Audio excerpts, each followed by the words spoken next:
Hello friends, I am BM. Today I am going to show you how to delete company in Tally Prime. Okay, let's start the video.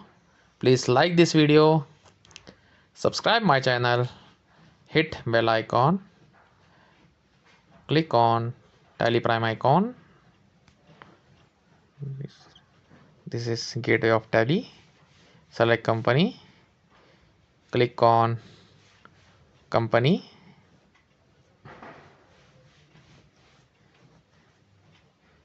Okay, click on alter.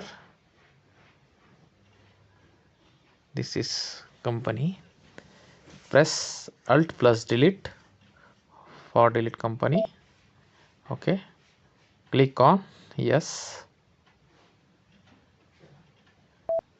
Are you sure? Click on yes. Company is deleted. Thank you for watching me. See you on next video.